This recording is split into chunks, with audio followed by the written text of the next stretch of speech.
இன்றைய தினம் ஒரு சுவடுகளில் இந்த மண், அதாவது இந்த பூமியை பற்றின ஒரு தத்துவத்தை பேசலாங்க.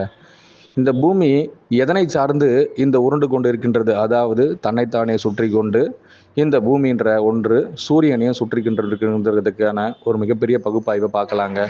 பூமிங்கிறது எல்லோருக்குமே சாதாரண விஷயமா தெரியும் பட்சத்தில் உங்களுடைய பூமி எப்பேற்பட்டதுங்கிறதுக்கு ஒரு புது பகுப்பாய்வை சொல்லலாங்க. இந்த பூமியின் தன்மை என்னன்னா, நீங்கள் எதை கொடுத்தாலும் அது அப்படியே திருப்பி உங்களிடம் பன்மடங்காக கொடுக்கறது தாங்க இந்த பூமியோடைய தத்துவம். இந்த பூமி தத்துவம் இன்றைய நாளில் நாங்கள் மீண்டும் கூட பல விளக்கங்களோடு சொல்லலாங்க. இந்த விளக்கமே உங்களுக்கு போதுமானதாக இருந்தால் மீண்டும் ஒரு பகுப்பாய்வில் இந்த பூமியின் தத்துவம் கூட வெளியிடப்படுங்க. ஆனால் இந்த பூமியில் ஒரு எள்ளு போட்டால் எள்ளு விளையும், அதே பூமியில் ஒரு கொள்ளு போட்டால் கொள்ளு விளையும். நீங்கள் எதை கொடுத்தாலும் கொடுக்குற இந்த பூமி போல உங்களின் தன்மைக்குள் நீங்கள் எதை தருகின்றீர்களோ அது உங்களுக்குள் மீண்டும் தரப்படுங்கிறது தான் இந்த நாங்கள் பூமியின் தத்துவமாக சொல்கிறேங்க.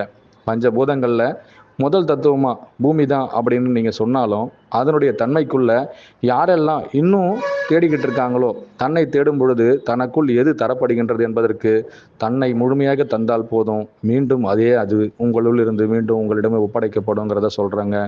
ஒரு வார்த்தையை மட்டும் இல்லைங்க, இரண்டாவது வார்த்தையில் இதே விஷயத்தை பூமி தன்னை சுற்றி கொள்கின்றது, தன்னை சார்ந்த எல்லா கோள்களையும் சுற்றி வருகின்றதுன்றது போல தன்னை சார்ந்த சூரியனையும் முழுமையாக சுற்றி வருதுங்க.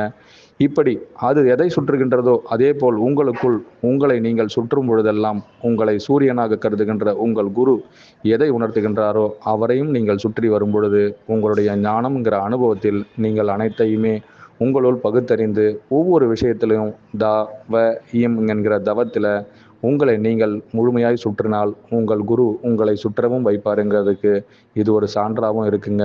ஒரு வார்த்தை 9 காலங்களை கணிக்குங்கிறது போல உங்களுக்குள் இருக்கின்ற பூமி தத்துவம் எப்படி உங்களை அது மீண்டும் அர்ப்பணிக்க சொல்கின்றதோ அதில் உங்களை நீங்கள் அர்ப்பணித்தால் போதும், மீண்டும் அது உங்களுக்கான பன்மடங்கு ஆகமங்கள் அனைத்தையும் செய்து கொடுக்குங்கிறத இந்த இடத்துல வெளியிட விரும்புகிறேங்க.